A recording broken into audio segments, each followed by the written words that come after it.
Hi, I'm Arthur Moats, and I'm here to talk to you about the Motes theory of life and the amazing Father's Day sale that we have going on, ladies and gentlemen. So, leading up till Father's Day, if you purchase Motes Theory of Life, my new book, you can buy one and get the next one half off. I mean, this is a chance to help your father become a better person of impact and inspiration. You do not want to miss this opportunity. So with that being said, motestheory.com is the place to go. You do not want to miss out, baby.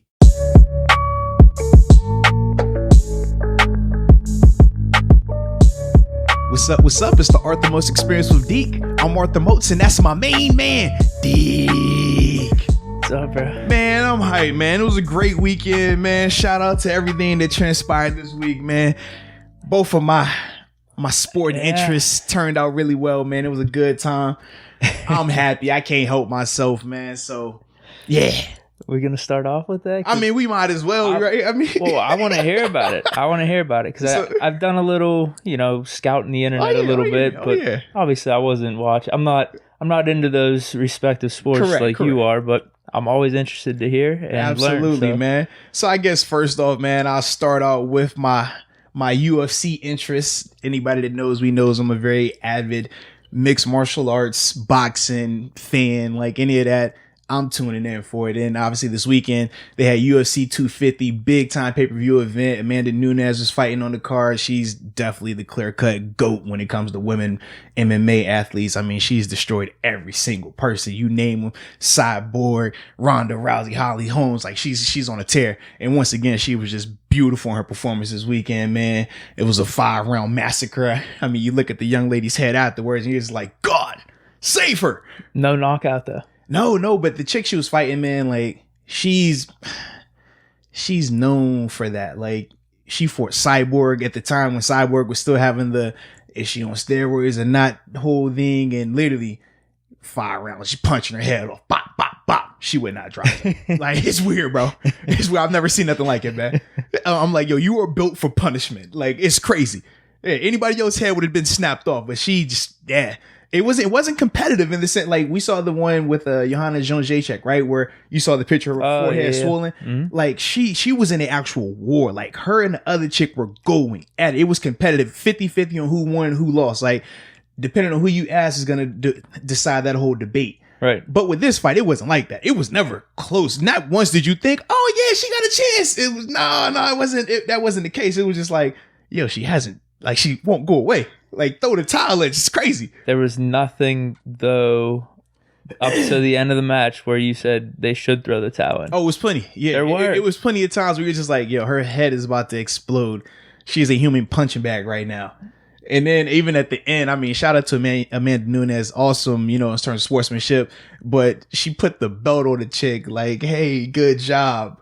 And it gave everybody the vibe of like, when you get your little brother the controller, it's not plugged in. You're like, here you go, buddy. Like, good job. Like, that was the vibe. It was a bad look, man. It was bad. But yeah, that was even awesome. Just the controller, the not plugged in. Yeah, it wasn't even plugged in. It was just like, here you go. Yeah, that was the look. It was like, oh man. But I expected that. I did, because Amanda Nunes, like I said, she's just on a tear right now, and I don't see any other competition out there for her. Maybe one or two chicks tops. But the fight that I was happy about, that had my interest, was the co-main event, man. My friend Cody Garbrandt, man, he had a chance to come back. He obviously had lost his last, I think, 3 fights.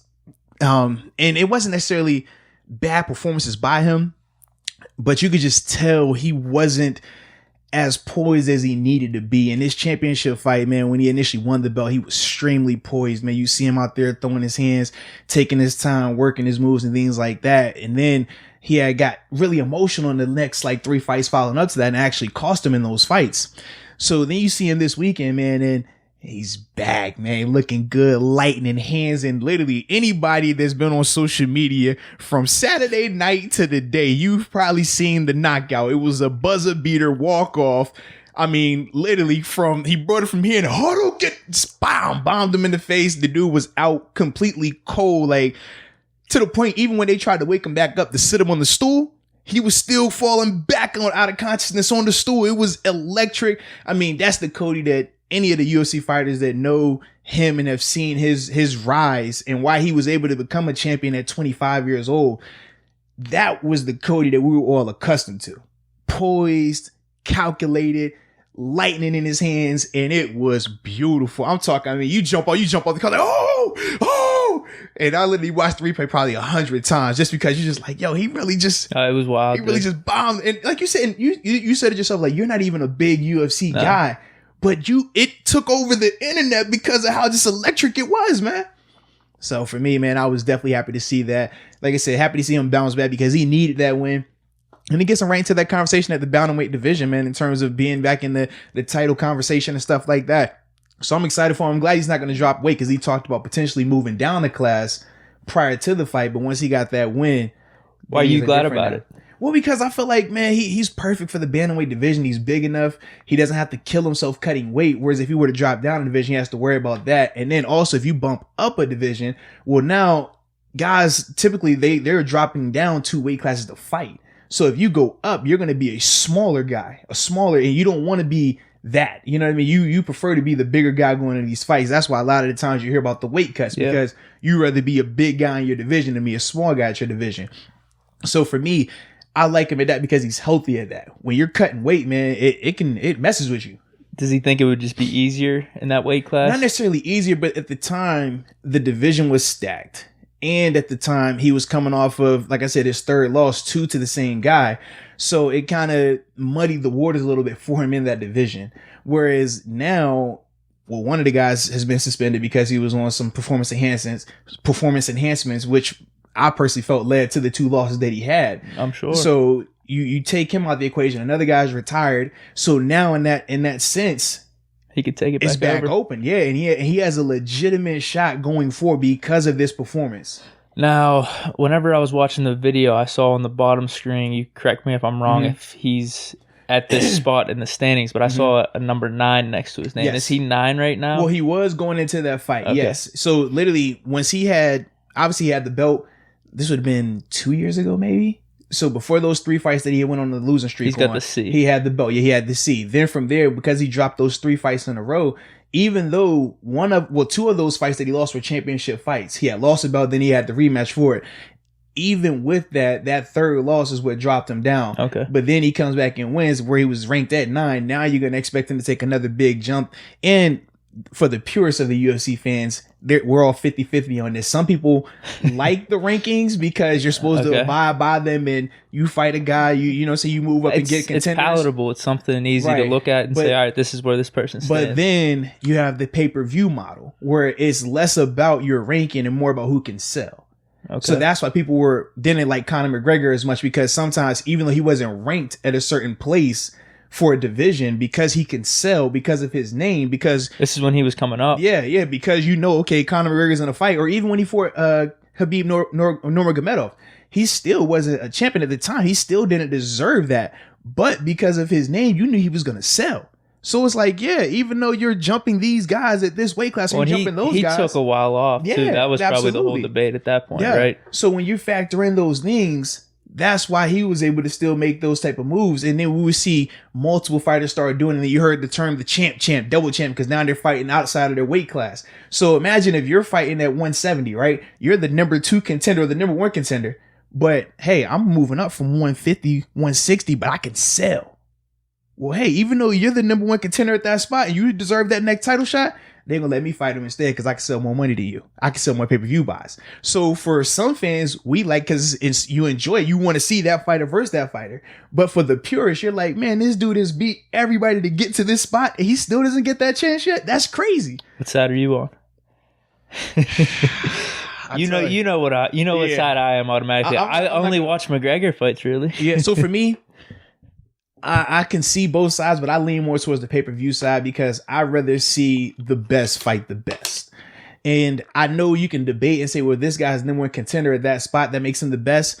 I personally don't always agree with that, because sometimes a guy could be a number 1 contender just because there's nobody left in the division. If everybody is moved up. Or who he's beaten. Correct. Too. Like, it's a lot that factors in that. So that's why for me, I'm like, man, I know this guy's a champ, or I know this guy, so because I've seen him fight multiple times. I've seen the success that he's had. So for that, I'd rather see that guy versus oh man, he's the number one contender. He's the number two guy. He's next in line. That's with John Jones. They always talk about, well, this fighter is next in line to fight John Jones. I'm like, I don't want to see the next in line guy. Give me this superstar from this weight class. Let him bump up or let this guy bump down. Let me see that fight instead. That's, how. Do they have, so if you're fighting out of weight class, are they ever ranked in the opposite weight class? No. Is it only if they fought there before? Correct. No. Okay. Yeah. So typically you'll just be ranked at your one weight class, or you'll have the pound for pound rankings, which is like the rankings for all the fighters. It doesn't matter what weight class you are. It doesn't matter if you're a female or not. Just the pound for pound best top 10. Okay. And that's a totally different conversation there. Okay. Yeah. So you're only ranked in one class unless you're the champ in multiple ones. So if you lose, so like Amanda Nunes. Okay. So she holds 2 belts at 2 separate weight classes. So she's C at both these classes. If she were to lose one of them though, would she be ranked in the one that she lost? Yeah, she would. She still would. Okay, so you could have multiple rankings across weight classes as long as you have fought. Correct. Okay. Yeah, but when we always talk about McGregor, sometimes, before he started making the jumps in weight classes, he's trying to fight at 155 or 170. They're like, well, you haven't fought there yet, so how are you even ranked here? Like, we don't even know where to rank you amongst these other guys. But the thing is, it's like, bro, that's McGregor. He's going to sell. He sells pay-per-views. People tune in to watch him win, or you tune in to watch him lose. But either way, you're going to watch him. And that's the thing why he's so appealing, why he had so much, power in terms of negotiations, because he knew he was a draw. And I'm saying because he recently retired. That ain't I'm about to say, he said he retired, but then I saw Mayweather tweet him talking about, hey man, you told Tyson you want to run it back, so whenever you come out of retirement, come see me. That's big time money right there, because I'm gonna pay for it twice, knowing me, just because I'm a fan of both of those guys. For sure. Yeah. I'll watch his fights, and like I said before, I'm not the biggest fan, but if there's a really big one, I will tune in. It's usually McGregor, and I like him. So now with Garbrandt, though, is there anything technically about the fight that you really liked? Apparently, he looked like he was back at his prime, or back when he was the killing biggest issue for Cody, the 3 fights that he lost, he had in all 3 of those fights, the fighter hurt at one point in time, or he had got hurt at one point in time. But the difference is, in the past, if he had a fighter hurt, he wasn't going to just rush in there and start throwing wild, trying to brawl with you. He would still be calculated, take his time. This was on his 12-0 run. Yeah, when we look at when he did the Dominic Cruz, going to be a Hall of Famer in UFC, and one of the best to ever do it. Calculated, took his time the whole time, never rushed it. Then when you see him fight Dillashaw, because he was so emotional going into that fight, because they have obviously personal issues and stuff like that. Even when he caught TJ and it was like, oh, he could finish him, he went in there swinging recklessly and got caught. And then, once he got caught and he's stunned, traditionally what you do is like, okay, let's go to the ground. Let's grapple. Let me hold you so you can't hit me and I can get a chance to clear my mind. He wants to stand in the pocket and he start throwing even more while he's already halfway out. You know what I mean? It's not good for business. And he did that literally 3 fights in a row. You're like, bro, you have him hurt. Stop. Relax. Now you're hurt. Hold him. Take him to the ground. No, don't swing. Oh, it's over. Like, we saw that 3 times in a row, so that was the concern. Then people were like, oh, he doesn't have a chin. And it's like, no, it's not that he doesn't have a chin. What does this mean? Because I did hear this. I heard, who was it? It was Chow Sonnen said it. Most people will say, okay, so if you've been knocked out more than once, they're going to say your chin is in question, or you have a weak chin, meaning if I hit you on your chin and it's weak, you're going to go to sleep. That's your off button, your off switch. Anywhere on your chin, you get hit on it the right way, it'll put you out. So guys who can take a punch and still keep going, they never get dazed, or they have a chin that's made of just iron. That's what the chick that fought Amanda Nunes, they say about her, like her chin is straight steel. It's not the chin, it's anywhere you get hit. Yeah, okay. If you're getting hit in the head multiple times and you don't get knocked out, yeah, man, your chin is crazy. It's crazy. But the problem is, when you do get a little woozy, even the guys who do have a rock solid chin, they know, okay, if I'm woozy right now, let me tie. It's no different in boxing. You see a boxer get caught, what does he do? He doesn't start throwing. He gonna clinch you. And I'm gonna keep clinching you and make them have to keep separating us until I can get my thoughts clear. And that's how you're supposed to do it. But with Cody, because a lot of times he gets really emotional in there, he would still keep swinging like just insanely, and then he gets caught while he's already dazed, and it doesn't take much. Then you probably can knock him out, you know? Oh, come on, dude. I'm just saying, if a guy is already dazed and you hit him, no, that's a stretch. All right. That's a stretch. Fair enough. I'm just saying in general, anybody, like if I was dazed and somebody hit me while I'm dazed, yeah, you might get me too. Like it is what it is. it's life. That's how it works. But that's why you have to be a little smarter. In this fight, that was the difference. This fight, he just looked really cool and collected. He didn't like he was rushing anything. Because he always has lightning hands because he has a boxing background. Like, that's what he grew up as a boxer, elite level boxer. So for him, that's never the issue. The issue is, okay, remain calm in those exchanges. If you get him hurt, remain calm. If you get hurt, remain calm. And this is the fight where you saw him do that. And that's why I think everybody's so excited about him and saying that he's back because, dude, when he's on, you saw it yourself. When he's on, electric. When he won those 12 fights, man, he was knocking people out. It wasn't let's coast to a decision. I mean, people get on John Jones about that. Man, he's not really trying to knock nobody out. He's just trying to coast and he points to death and he wins. No, Cody was out there knocking people head off. Like, oh yeah, I'm gonna put you to sleep. Like, that's what I'm about to do. So that's what makes him so exciting. That's what makes you like, yo, I can't wait to see this again. But as long as he can continue to be smart about it and be patient and calculated, man, he can get right back and get that belt again, man, which we all want. Yeah, hopefully. I know you're a fan of him. I know a lot of people around here that know him. I'm rocking Nolak right now. I know he rocks our boys' clothing brand. So, yeah, hopefully he could get it rolling again. Yes, I'm hoping for it. So that was a part of the big week. And then also in my NASCAR crowd, shout out to my NASCAR people out there. Hey, look, we're going to get to the football talk. I know all my listeners like, yo, man, we want to hear football. Hey, if anybody that knows us, Deke, they know we don't just talk football. We talk everything, baby. We'll talk it all. We talk everything. And my NASCAR boy, Kevin Harvick. First off, shout out to the NASCAR family, first off, for the video they put out, man. Getting involved in the social injustice and that whole movement, Black Lives Matter. I thought that was huge. Yeah, that's dope. And they received a lot of backlash for that, but I was really proud. Wait, backlash? See, dude, I'm completely outside of here. So the NASCAR fan base, it isn't the most progressive. Well, not all of them, but there is a portion that isn't the most progressive in that section. Yeah. And for them to put that video, it did receive a lot of backlash, a lot of criticism from a portion of it. I don't want to say all of them because I don't want to disrespect the guys like that. But there was a portion that was, not really fond of that. Similar to when LeBron first said his comment about, the I can't breathe. I think this would have been 15, 14. Yeah. And he was told shut up and dribble. Back. It was kind of like that reception for the NASCAR guy, shut up and drive. You know what I mean? That type of thing. But the fact that they put out in NASCAR doubled down on it. It wasn't just the individual racers. NASCAR as a whole made sure they were putting it out there on their major channels. Even before the race started, they gave them the chance to take a knee, do what they wanted to do. And then they also put the video again on the major network right before the race started where everybody's attention was there. So I thought that was huge, man. It seems like that's the reception going across the whole way in terms of, yo, we're sticking to this. Let's keep going forward and try to progress with this type of stuff. So we talked about this whenever we initially had the podcast. Yeah. That we could be moving in the right direction. We could be moving united here. So hopefully that is the case. I definitely hope so, man. And so far, people are saying the right things, and now it's going to be more so, okay, let's continue to get the action to back it. That's going to be the next phase of this thing, man. So, like I said, with NASCAR, I was really proud of that. But the thing that made, just the icing on top, shout out to my dog, Kevin Harvick.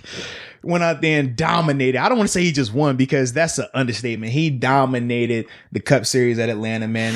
Atlanta 500, man. This dude... This is what he does. Like when it comes to tracks, right? Everybody got their track. Like, yo, this is their track.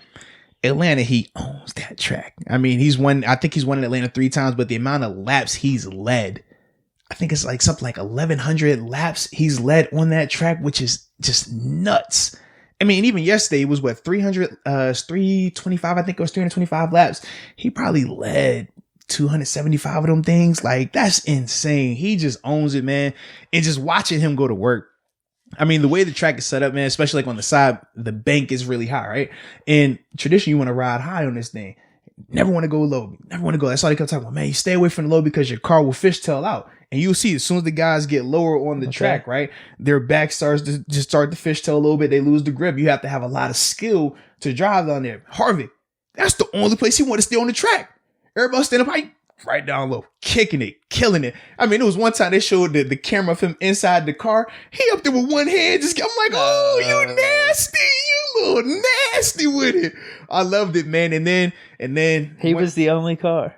Yeah. Other guys that tried it and they were literally like fishtailing and then they would get up out of it, man. Is there something going on like with Jimmy Johnson with Harvick? Then? Nah, not at all. But this is the thing. So a little backstory, man. They said that was actually the first track that he ever won on.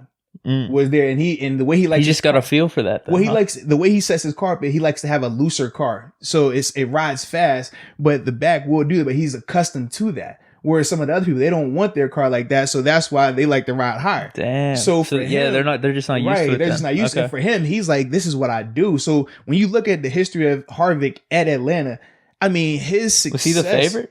Yeah. Okay. But really? he didn't start like at number one at the pole position, but he's always like the favorite when it comes to Atlanta because that's his track. Yeah. You know, like, hey, he's going to do that there. And literally, man, you just watch him the whole race. It's like, dude, he is tearing it up. And then I like the backstory, though, because once he won the race, he put the number 3 up for Dale Earnhardt Sr. I saw that, too. And the whole backstory behind that is that was his first race that he won. But the only reason why he got the opportunity to drive was because Dale Earnhardt Sr. had passed away at Daytona earlier that season. So when Dale Earnhardt passed away, because he was on the same team, that gave him the opportunity to get into the car to start racing at the Cup Series level. And then from there, once he won his first race at Atlanta, he was like, yo, I'm put the 3 up. So anytime now, he's always like, yo, I won that, but it was because of this. And if he never passed away, I'd never get that opportunity. So it's kind of like paying homage to him. So I was like, yeah, I can respect that, man, because Dale Earnhardt Sr. was a legend. Even if I ain't even watched NASCAR like that back then, and I knew Dale Earnhardt Sr., baby. Yeah, he's one of those guys that you just associate with NASCAR. Absolutely, LeBron with basketball, Jordan with basketball, Dale Earnhardt NASCAR. Yeah, man. Dude, so I was looking some stuff up on it. Oh, yeah, let's do it. Not too in-depth or anything, okay. It was just an article. But what I will say, because I wanted to ask you about this, are you feeling nerves? Because I'm reading how they're doing... it was like a time check. It was like 2:03. This person takes the lead. 2:15. This person takes the lead. And I'm reading this and I'm getting nervous. I gotta assume, dude, as you're watching this, is it not nerve-wracking? It's not. It's because this thing is different than like a football. If you got a guy, especially if you have Harvick as your guy. Because it's the thing. It's like in a football game, for example, like you don't really get nerves in the second quarter like you do in the fourth quarter with 2 minutes left and it's a 1-score That's game. about it, really. But in NASCAR, because at any moment somebody can crash, and if they crash, their race is over. Like if you put money on it, man, it's done. One crash, like that's all it takes. And you just never know. Or how, like I said with Chase Elliott, how he was leading the final 15 laps. His teammate crashes with 2 laps left. That changes his lead. Now he doesn't have a lead anymore. He ends up losing the race. Like, so at any moment, you're like, man, okay, I need my guy to make sure he's driving fast, not crashing. But then I got to make sure that nobody else crashes as well, because then this big lead that he had, because he had a 3-second lead at one point. And it's like, dude, it's the last 20 laps. You're like, bro, like, oh, nobody else crashed. Not just you. No, and people, tires are going bad because of how hot the track is and things like that. Man, you're just watching. So literally, it's nerve-wracking because you're like, man, I need him to get to this. And they do it in stages too. So it's like, okay, first stage. All right, it could be 100 laps. Second stage, another 100. You're like, dude, come on, just get, and you seeing guys crash like it's nothing, man. So yeah, but it's an exciting time. But at least with Atlanta, it's a bigger track, so you don't have as many crashes as last week. They had the races in Bristol, and it's like I think it's a half-mile track, so extremely small. So the guys can't even pick up speed the same way on like a track like Atlanta or like a Daytona, where you get up to 200, up in that range. At Bristol, for example, they're getting 160. It's not the same, but because it's so small, it's crashes happen all the time. Yeah. Like bad. Yeah. So, I mean, that's the part that's still exciting because you just never know. And you see the skill associated with it, but then you see like how the crew chiefs are having to, all right, man, well, he's riding a little slow right here. All right, let's change this. Oh, we should change 4 tires here. All right, don't change the tires, change the pressure in the tire. Okay, man, we got to lift it up a little bit, lower it down. Like, it's crazy when you're seeing all the strategy going into it, man. And I was looking at some NASCAR guys, seeing where the standings are, your guys in the lead. I'm thinking to myself, should I pick a guy here and just try to rival him, and talk some smack? Yeah. But NASCAR's not my thing, so I'm actually on board with you. I'm gonna be rooting for Harvick with you. Respect. It is from funny. Afar, at least. It's funny you say that you're not on board like that just yet, because every once in a while I like to put a little money down, and I said I haven't done that yet with NASCAR. I'm still learning. What do you mean? Like, it's not a bad thing. Oh, do you feel shame for it? Oh yeah, because I mean, all the other sports that I say I love, I bet on. I bet on UFC. It's I bet early. on It's basketball. early. I bet on football. I bet on it. I bet on women's tennis. Oh yeah. Shout out to Kevin for that. You know exactly what I'm talking about. Oh man, got me. Are you watching the women's tennis? Not at all, but he taught me the strategy. You're making money. He taught me the strategy, and it's gold. Well, NASCAR is your passion right now. Yes. So I wouldn't feel so bad about, because usually whenever you bet on your passion, that's when things go awry. Serious? So how do you think that, man? I've been enjoying what I bet, man. Dude, I'm telling you. Well, I think I get a bit more passion with my sports and stuff, in general. Fair enough. Yes. I will get mad. I'll pick players and like, man, I'm getting screwed. This guy's screwing me. He's having a lucky game. The refs are like, I get into it. Okay. As opposed to, I'm just gonna bet this and let it be as it is, and then I take it. Because what happens is the effect of what I initially bet, like the first game I bet, might play into my next bet, just because, man, F this team, dude. I'm never betting this team again because they lost, as opposed to being level-headed. That's kind of why I'm talking with the passion thing, where it could screw you. See, I think for me, man, it's been times where I've bet. I hate to say this because it sounds bad, but I've forgotten that I've even betted on something. Then it just hits me like, oh, you've won money. I'm like, I did? What is this for? Oh, great. Like, it's bad, bro. But I do have a lot of bets when I go down that path. I'll bet on, because I like the I'm a parlay guy. All right, you know what I mean? I like to get my parlay on. Listen, I'm not going to shame you into betting on NASCAR. Thank you for the safe environment. I appreciate that. It's fine, dude. I'm not looking down upon it. Yeah, man, I appreciate that. Yeah, I mean, betting and gambling, they're trying to take your money. So yeah, I definitely think, my friends, we talk about this all the time, though. There are ways, if you're smart about it, unemotional about it, and this is my struggle, that you could actually make it into a little profit for yourself long term, and keep that going. But that's a different conversation. And it's tough for me to do. I can respect that, though, man. I can respect it. I get into it for 1 week. I'm just gonna do it unemotionally. I can't, dude. As soon as I'll bet on a random like NBA game on a Tuesday night, and I'm watching Kings Hornets or something like that. And I'm getting into it. I spend money on it, and I'm spending 2 hours watching the game, flipping out about it. And saying, like, this dude can't make a three. How's he making a three now? See, that Kings Hornet game, this would be my issue. I'll have that Kings Hornet. I'll have a Pelicans Heat. I'll have another, like, just outlandish game. And I'm taking favorites, parlaying them for the big game that I want to see with LeBron versus whoever, where that's where I'm going to have all my attention. But it's like, oh, if those hit, great. You know what I mean? But I'm not losing sleep over that. This is the one I care about right here. It's like, oh, if all those three little ones hit, great, all right, perfect. But if they don't, it's like, this is where the money's at right here, man. Got you, man. You can't be stressing over no Hornets and Kings, baby. That's well, that's like stressing, like let's watch the Magic and the Suns play. Yeah. It's not about that. It's trying to make money, but it quickly turns into just fandom again over. That's what happens. It's like, I'm gonna be unemotional. That's why I'm betting on Kings Hornets. It's team, like, I would just bet Lakers. Yeah, I wouldn't care about these guys. Yeah, I'm good. But then all of a sudden the money's on it, and they're your favorite team for 2 hours. Oh man, that is what happens. That's what I mean. Passion screws you. Okay. And all of a sudden, if I bet the Kings and they lost, man, this Kings team sucks, dude. I'm never betting them again. Worst team ever. Never betting them again. Meanwhile, they'll probably go on like a 4-5 game winning streak coming up. Which make you mad again, right? Yeah, and then I just completely miss on that. That's how the emotion, the passion gets involved. If it's strictly analytic, that's what's hard, is I just love sports. Yeah. Especially basketball. Like, I can't, although I didn't watch too much this last year, but anyway, if you put money, it's just hard not to watch for me. That's kind of my thing. I like it. See, maybe I gotta bet more than maybe that's my problem, because I'm not. You are unemotional. You said you've been doing pretty decent. Yeah, I win a lot. I win way more than I lose, which is why I keep doing it.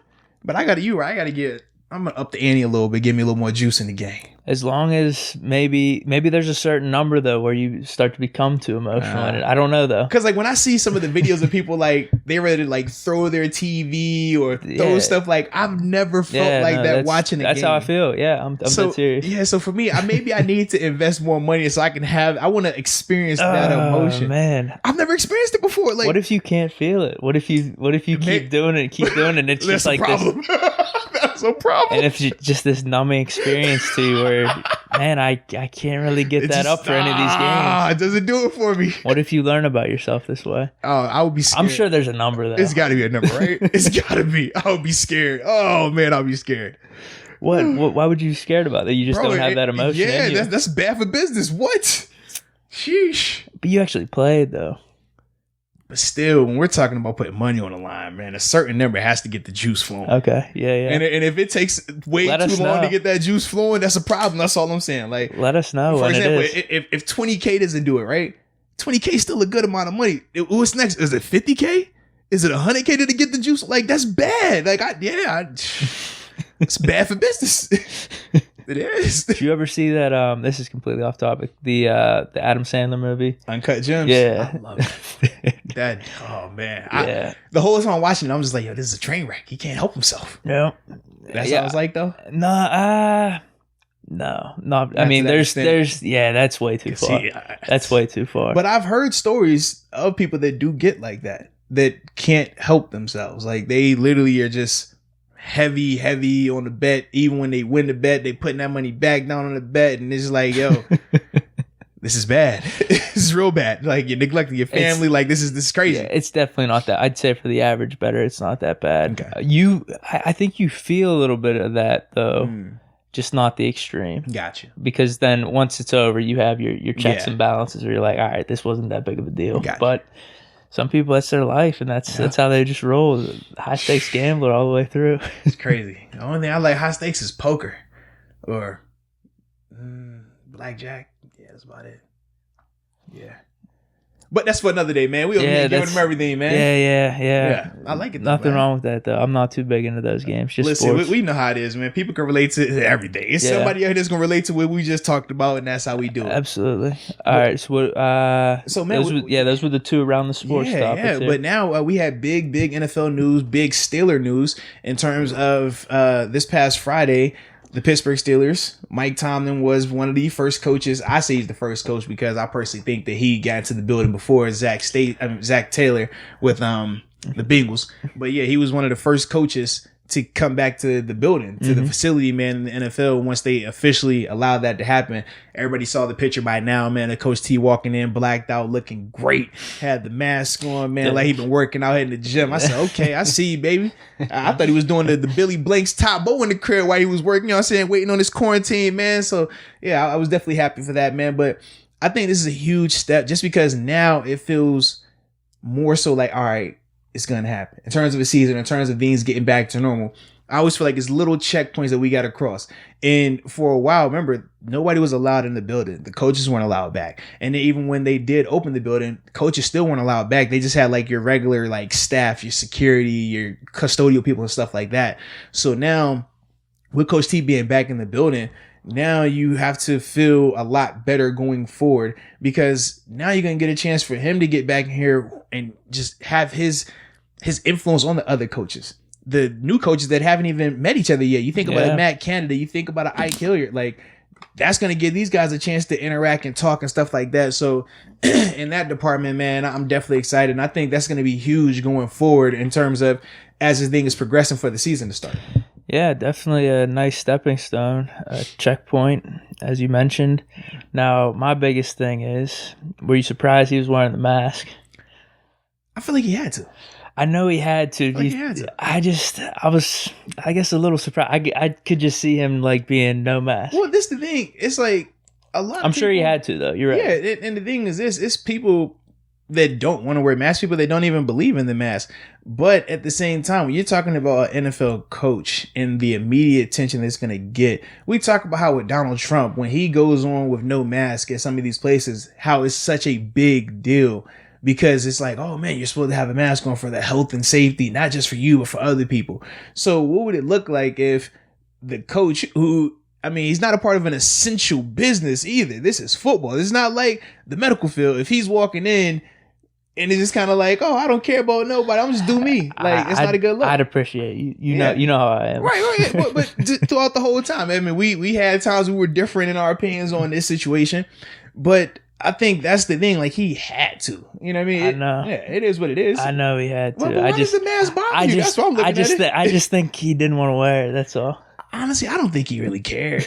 Because for real, you're right. He's probably thinking week 1. Yeah, like, does the mask really matter? That's like, man, you get mad at me for wearing sneakers versus wearing flip-flops. Like, it ain't that deep. I just think it would have been a nice statement. Just like, I don't need this.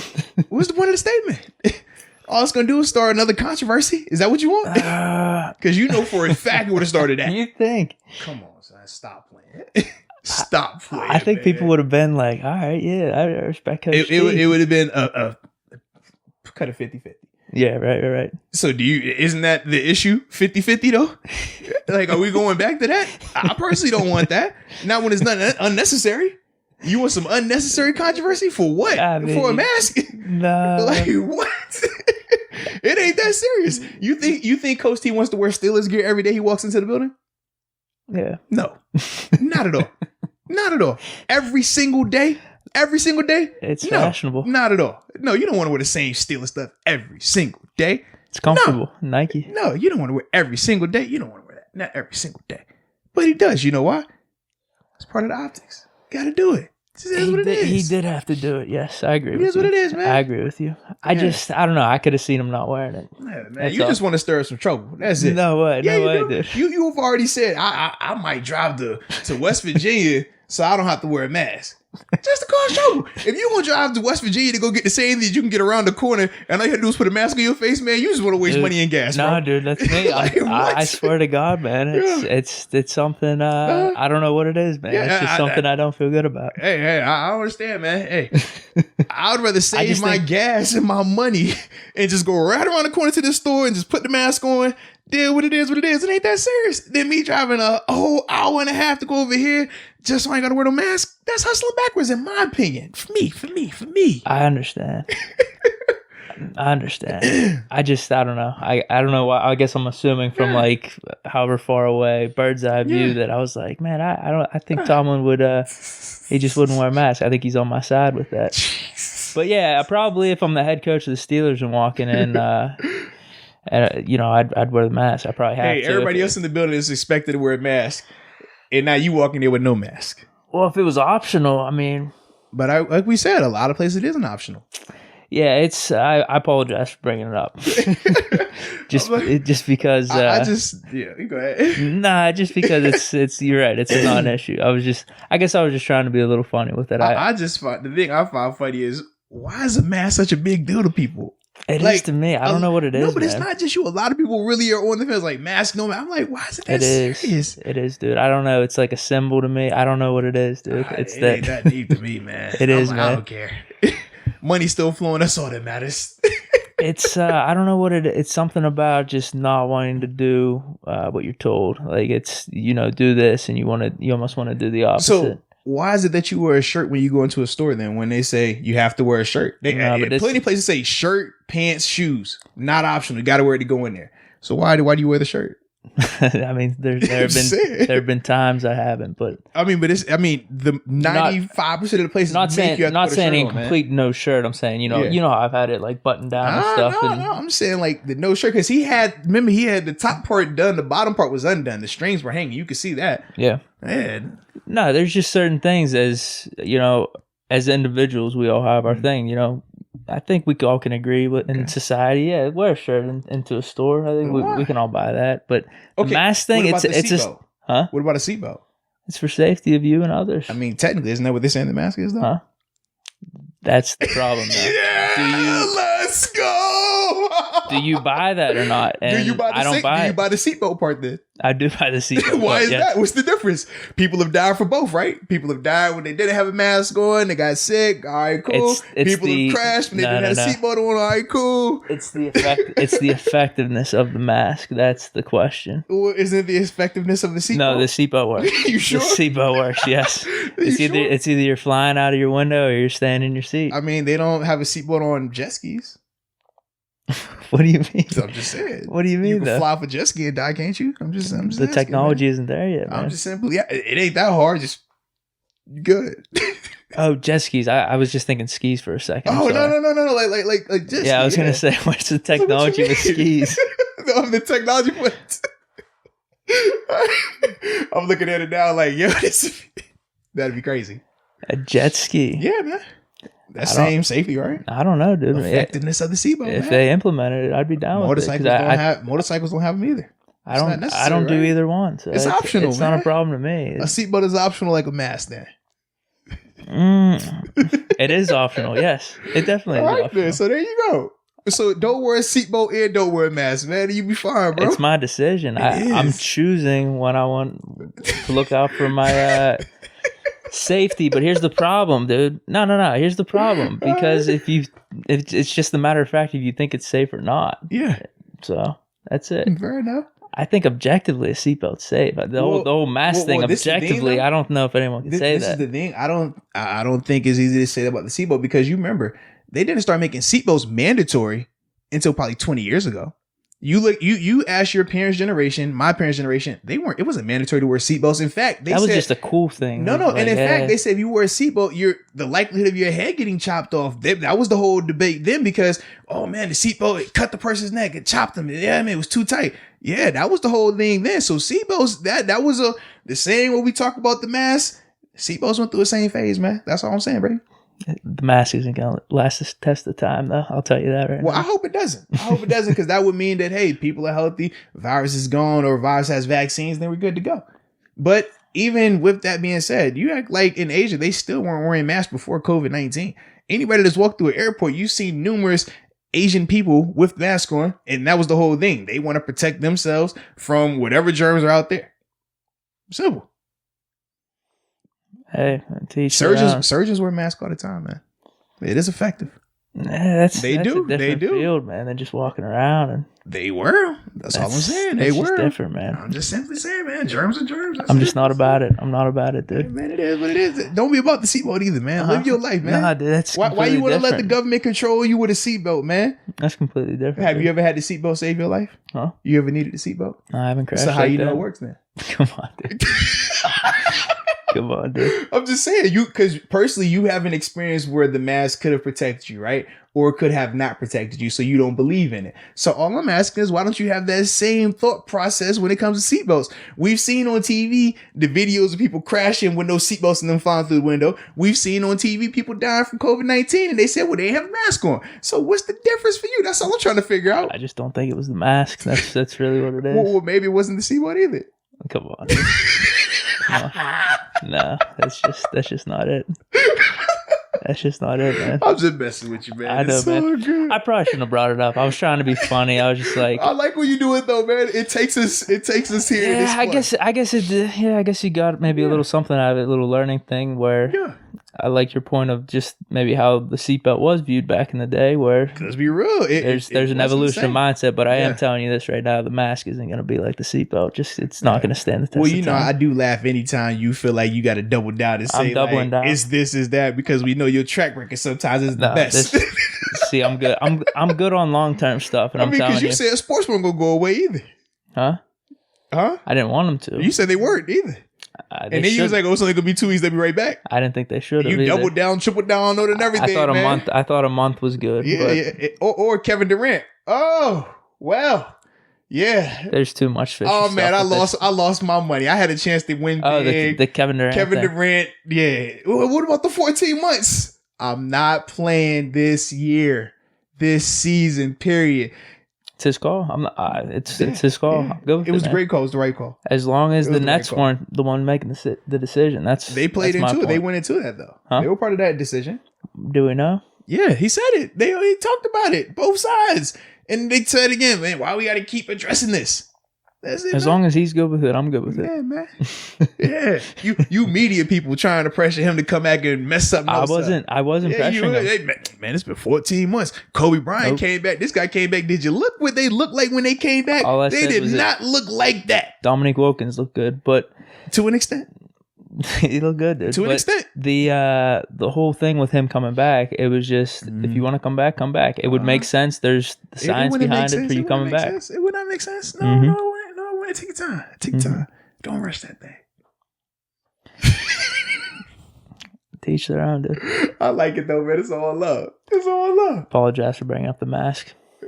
I like the mask. I actually feel bad about it. No, I like talking about it because this is stuff that like we both think about. It was what I was thinking. I was like, man, I was surprised Tomlin's wearing a mask. I didn't think Tomlin would wear a mask. I was just glad there was a black mask. I was like, if you had to make a fashion statement, at least make sure it's matching. I'm saying, it's true. It's become a fashion statement for me and my kid. Like me and my son, we got matching little fatigue masks. I'm like, yo, which one you wearing today? Oh, you wearing that? All right, that. Let me put the J's on to match that there. Like Belichick's not wearing a mask. We don't know that just yet. I don't think he is. I think Ron Rivera came into the facility today. He had a mask on. I don't think there's certain coaches or players. Like I don't see Big Ben wearing a mask. Like there's just certain. What you wearing a mask to get in the building? Yeah, like I just don't see it. Well, I don't know how they're gonna do that, anyways, because that's still a whole nother debate. I know, but there's just certain people, and Tomlin was. I was just like, I was a little surprised. Jeez, so you don't think Ben would value that? Wow. So is Ben a seatbelt guy then? I'm just curious now. Is Ben a seatbelt? No seatbelt guy? I don't know. Ben doesn't care? I'm just going off my perspective. My perspective of Ben would be like, man, because he did have the incident with the motorcycle, he's going to be a lot more careful with his health. So if they say put a mask on, he's probably like, you know what? I'm putting a mask on. He probably has like one of them like legit surgical grade, was the N95 mask, like the big time official ones with the little ventilators. Sound like Darth Vader when you talk. Like Favre wouldn't wear a mask. You don't know that, man? He just wouldn't. Jeez. Favre might be wearing a mask right now going to Giant Eagle. No don't way, know that. Dude. No way. They ain't gonna let him in. I just don't see it. Yeah, that's all. I don't know. Maybe. Let's see what happens. If there's pictures of Belichick wearing masks. Have you been? Where have you went anywhere? No, dude. I told you I would go out of town if I had to. So you literally haven't had the opportunity to go to any store. I'm not wearing a mask yet. I told you. Holy cow! I told you. I still live in my crib, so like I have had some beneficial circumstances, but I've told my friends, and I swear to it. Yeah. If I do have to go out for something, I'm going to Ohio or West Virginia, so I don't have to wear a mask. I've had people buy my beer. I've had people like go in and pay for my golf rounds and stuff. That's funny, man. Yeah, so all because of a little $5 mask. I'm just not wearing one, dude. You should not wear your seatbelt too, man. No, those are completely different, man. It's the same difference. What's the difference? No way. Seriously, what's the difference? Health and safety for both. Both had controversial. Both were surrounded by controversy when they first became implemented. Personal preference associated with it. No way, dude. Help me understand. The effectiveness of the mask. You've actually had health people say before the whole mask thing became popular that they're probably not going to do much. But all of a sudden, something flipped. It depended on which one you were talking to, because even during that time frame, one person was saying one thing, another person was saying something totally different. So depending on were you watching CNN, were you watching Fox, which one was you watching? Because it was night and day. I'm not watching either, to be honest with you. So that makes it even more concerning in terms of where you was getting the information from. That's all I'm saying, man. That's all I'm saying. It's a little different. Social media. Yeah. Oh, gosh. Okay. All right. Everybody. I'm with it. It was probably one of those stations they're retweeting, but I don't know. It's all good. It's all good. I ain't tripping, baby. I ain't tripping. Dude, it's something I'm standing by. So, why, with the protesters, why they wearing masks? Should they take their mask off? Yeah, probably should. I don't think it's going to make a difference, to be honest with you. There's a lot of people not wearing the mask. I'm cutting my seatbelt off when I go to my car today. It's different. Deke said don't worry about the seatbelt or the mask because it's all health and safety, and it's personal preference. So cut your seatbelt. Seatbelt is definitely proven. This mask. How do you know the mask isn't proven? I just really don't think. I don't buy it. But how would you know? It just doesn't matter, dude. We've lived our whole lives without him. I'm just simply, we ain't had COVID-19 like this until we've had other diseases. We've had sicknesses and all other type of stuff. And don't shoot the messenger, baby. I'm just asking the question. If anything, from what I've heard secondhand, people are saying it actually gets more disgusting having that mask on. If you're working with it, it's just disgusting. You should probably have multiple masks and disinfect. That's how I operate. Okay. Yeah. But them disinfectant sprays cost a little bit, so I don't encourage y'all go out there and spend all that money for that right now, because they taxing. Yeah. Taxing. That's just me though, dude. That's me, man. Yeah, man. In seatbelts, in mask. Period. No, dude. Do you get flu shots? No, dude, okay, I'm about to say, yeah, because in the flu shot too, you get a flu shot too. Oh, definitely that. You get any? So when you went to school, so another question. So when you went to school, man, right? When you put me on the spot here, when you went to school, you got to get was it the hepatitis and all the other vaccinations? Did you get those, or did they not let you in? I know they won't let you in my school. Where I went to school, where my kids go to school, you don't have those shots. So did you get those shots too? Are you putting me on the spot like this? I'm just curious. Why we on this conversation? You brought it up. I just want to go down here with you, baby. I'm good with... Oh, man, dude. You probably don't know what I'm going to say here. It's probably a win-win scenario for you here. I just want to know. I'm excited. Dude, I've never had a shot. What? I swear to God. What? How? It's just how I was brought up. Listen, I'll just say this. I love it. I'll just say this because I'm not. I promise. I swear to God, I'm not one extreme or the other, because that is a huge debate. Very true. What I will say is, if they work so well, you shouldn't be concerned about the people without the vaccines. That's all. If they work so well. Oh my God. That's all I'm going to say, because I love it. Because maybe there is some science to them working out well. I really don't know. I'm not going to say one way or the other, because there's a lot of conspiracy stuff that people want to talk about with them too. So that's just how I've been. Fair enough. And I'm living a healthy life. And so why do you wash your hands then? My immune system's pretty good. I do wash my hands. I said, why though? What? Is it proven that washing your hands really kills all them germs? I'm just, while we going down this conspiracy hole, I'm curious. There is proof to that, yeah. It is? What type of proof compared to like vaccinations? I just want to know, man. Just curiosity. What's the difference? It's science behind both, right? I just said that though. I'm not having this argument. That's what I mean. If they work so well, no one should be concerned about people that don't have them. Why are you concerned with washing your hands then, man? Just live and let be. It isn't the most concerning thing to me. I will tell you that right now. Yeah. I do it though. Fair enough. You go to the bathroom, you wash your hands. That's a simple thing right there. Wow, who created that? Who said that? They ain't wash their hands back with the Cowboys and the Indians, and the Pilgrims. There's some truth there too. Nina, the Pinta, and the Santa Maria. They ain't wash their hands there. They just live and let be. Extremes on both sides are neither good. I'm just, some sanitization's good, but then at the same time, you can't be overkill. Where other people are saying if you're not exposing yourself to stuff, that you're gonna kill your immune system, where it's just not gonna be able to protect you. My point is, extremes on both sides are never good. It's a principle in life. It's stuff that we've talked about before. So that's all. And that's why you got to just chill with Deke. Deke gonna get you right, man. I'm surprised you brought this stuff up, man. You brought it up. I just went with you. I just brought up Tomlin with the mask. Yeah, and then we had that whole debate of, is it effective, is it not? That was you, and then you said you would drive to Ohio instead of just wearing a mask to go 5 minutes for the same thing. I would, yes. So then I just got to thinking a little bit, playing devil's advocate. You know how that goes, and that's how we got here. But now, with that being said, this is my life to everyone. It's out there right now. That's why he's chilling with Deke, man. He's chilling with Deke. Yeah. So with that being said, though, man, that was fun. I like that. If people enjoyed it, I'm happy. But like I said, I apologize if people did not bring the topic of me bringing up the whole Tomlin mask thing. You're Deke. All right, man. Deke apologizes to no one. All right, dude. Deke is a movement.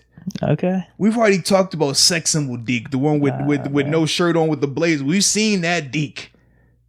I don't even want to go what happened to the rest of that, because that was always with the CML, and then but that's for another day. But speaking of football, speaking of Steelers football, James Conner and JuJu Smith-Schuster had recently did a little interview with Nate Burleson. Shout out to Nate Burleson, by the way, man. He's been killing it in the whole media field, man. Not only NFL, he does some stuff with entertainment television as well. Phenomenal. I think you'll beat him out at some point here. Well, that's my guy. That's kind of like my OG, man. When I first, even before I transitioned to the media, when he was first making his transition, I talked to him a couple of times, man. Good dude. We actually paired together doing some nonprofit stuff, and then from there, it's always all right, let me see how you moving, and I'm just following him, learning from him. So major respect to him, man. You'll learn from him and then take over. Well, I appreciate that. You know what I'm saying? But it doesn't have to be like that, but I could see it happening. I just like that we're all gonna make it at the same time. All right, we'll be happy together. Yeah. Kumbaya. Yeah, I'm good with that too. But he had JuJu Smith-Schuster and James Conner on, and basically their conversation was stemming towards them having bounce back seasons. And I felt like we always talk about JuJu and James Conner bounce back seasons. I feel like if you're in Pittsburgh or if you listen to our podcast, we've talked numerous of times about who's going to bounce back seasons. But I said, man, let's take it a step further, because we're all assuming that they will bounce back. We've both talked about our confidence in them in that department. But I want to know, who do you think will have the bigger 2020 season, the bigger bounce back between both of those guys? Because I think that's a difference between just assuming that they're both going to have good seasons. Who's going to be the better one? And when I think of that, I was thinking, okay, Deke's eyeball test. That's one part of it. It is. I said a statistical element. I think that's another part around of it. To it. Yeah, I'm saying, like, what would Deke? It doesn't have to be my eyeball test. It could be your eyeball test. I just like yours better though. So I was like, eyeball test from a statistical standpoint, and then just the overall the impact that they're having on the game. So those are the three things I was kind of, all right, I like this. And I guess, I'll let you go first, because I feel like I was about to go on a rant. Oh, okay. I've already felt like I didn't rapped about this no seatbelt mask thing. We ain't going back down there though. So yeah, we let you go first, man. Okay, who is going to have the bigger 2020? Which is needed. Yeah, all that plays into it, man. Absolutely. It's gonna be James Conner, dude. Okay. Because he's gonna be the one out on the field. Now, we talked about this with the whole running back room.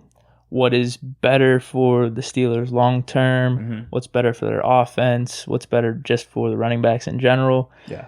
We had that conversation. But if James Conner's healthy and he's playing good, I think objectively we could say Tomlin is going to keep him out there. He likes to ride the hot hand. Yeah. So he's going to be out there to 80 to 85% of the time. Now, whenever you have JuJu, now I will say this, even if either one of them have a disappointing season, I don't think that's going to kill us either way. Yeah. I said with the running backs, if Conner gets injured or he's not performing, I think a combination of Stone, McFarland will be fine. Same with JuJu. We have enough weapons at receiver, tight end, just in the passing game in general. Yeah. I think we'll make up for it, mainly because 7 is back. That's the main thing. But whenever you look at JuJu versus Conner, JuJu, he's just got a lot of other pieces around him in that passing game. Conner's going to be the one guy out there for 80 to 85% of the time, where, that could be, 20 rushes, maybe 5 catches. JuJu could have 2 catches and we still have an awesome game. I think a philosophy just in general, you could probably test this. When a running game's rolling, it just makes it easier for an offense, easier for a team to win, kills the clock. You could make disguises, play action, all this other type of stuff. So I think it's needed for Conner. I think he's going to do it. I think JuJu's going to have a good year too. Yeah. But I just have a good feeling about Conner. You see his workouts. I think he's going to stay healthy. So I'm just feeling Conner with this. No, I like that, man. For me, I do agree with you. I think it'd be Conner. And you hit on it, man. When we're talking about JuJu, we both are extremely high on Deontay Johnson. For James Conner right now, at his position, he is a class above the other guys as it stands today, because we don't know if Benny Snell is going to have the body transformation that we've seen in the past with the Le'Veon Bell or we saw last year with James Washington. So that's going to be interesting to see how that dynamic plays out, especially with no OTAs. With Anthony McFarland Jr., we know, okay, he's a rookie. He's already smaller. Yes, he can run crazy fast. He's a blazer, but he's going to be behind the 8 ball because of the lack of OTAs. And then with Jalen Samuels, he's more of a Swiss Army knife than a feature back. So just by that alone, James is the clear-cut best in that room. It's not a debate at all in that department. When we're talking JuJu, though, it's a debate right now who's going to be the number 1 receiver going forward between JuJu and Deontay Johnson. We both talked about on the last podcast how, man, Deontay needs to see 80, 90, 100 catches. Like, that's realistic for him.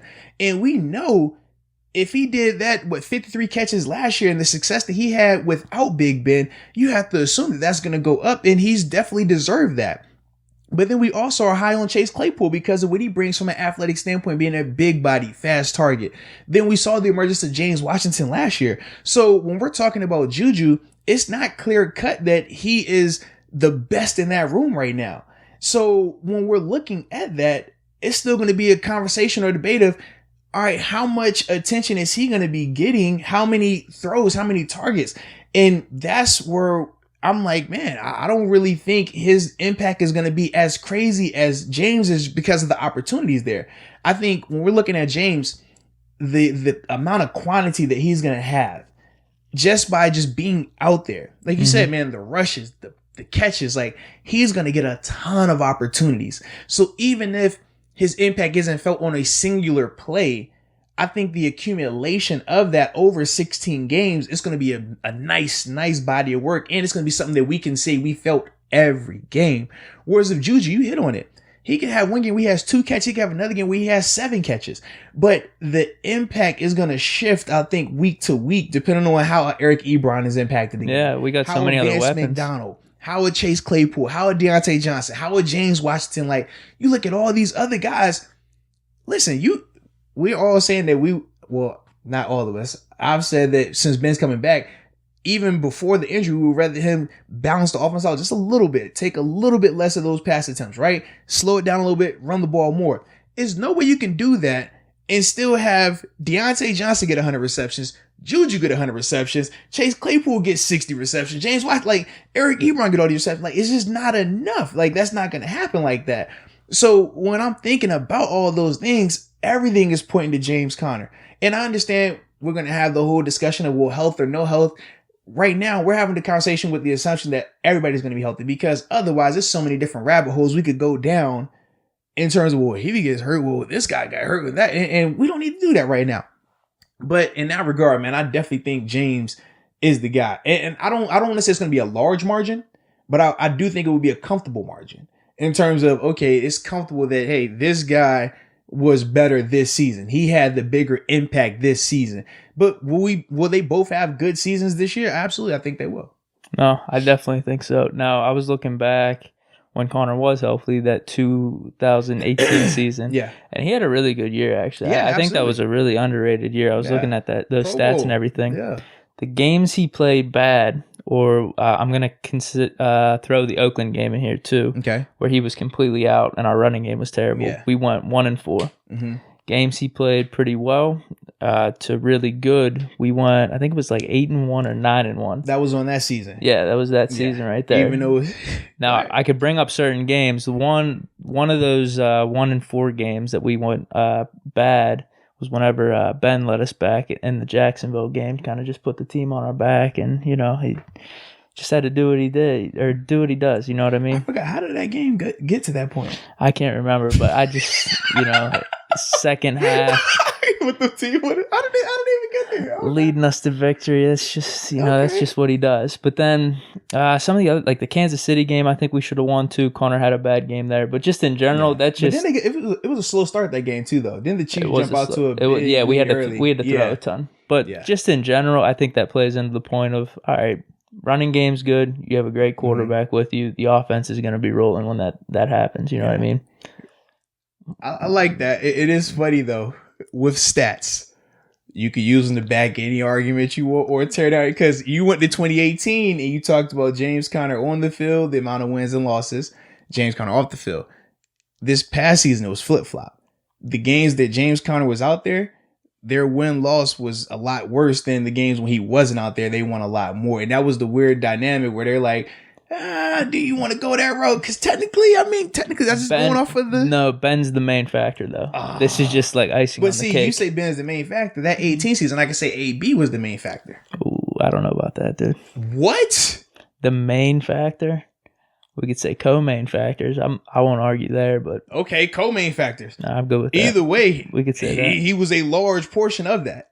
Okay, we could say that. Yeah. I just think if Ben was healthy last year, we'd be singing a different tune with how the offense was playing. We're going to get our chance this year. Well, we're going to get our chance this year. I don't want to hear you saying like Deontay took the step up. He's better than what he was his rookie year. He is better. I know. I'm not putting him in AB's category, though. Unless if he goes out there and show me AB stuff, then that's different. But until then, I'm not about to go there. Okay, so if the offense is lights out, like I'm predicting this year, you won't have any like excuses or anything. Just Ben's back, and this was the factor. I'm sure. Let's do it. Okay. Yeah. And if the offense doesn't look good, we can say it's because Ben was back then. Deal? I don't want to hear this guy dropped the ball, like the O-line wasn't protected. I don't want to hear none of that either then. If you're going to solely put it on Ben, put it on them both ways. That's all I'm saying. You want me to say that stuff, though. No. Because it's fun. No. And it's true. I disagreed. It's going to be true. I just said, sure, I'll do that. So you just agree to that as well. Let's take your agreement back. Because I can't in good faith do that. I can't. See, I don't mind. Because if I see it one way, I'm going to call it like I see it. See, for me, I don't mind giving Ben all the praise in that regard as long as it's going to be reciprocated if he doesn't do well. Or if the offense doesn't do well as a whole. Because I understand the team concept. The offense. Yeah. We got to see. Yeah, but you were just quick to say, man, hey, if the offense is rolling, it looks good. That's because of Ben. Quarterback's a big position. All right, cool. Yeah. Bigger than every position on the field. It is. You know what? Hey, that's why they're getting paid that way. Well, get it both ways. That's all I'm saying.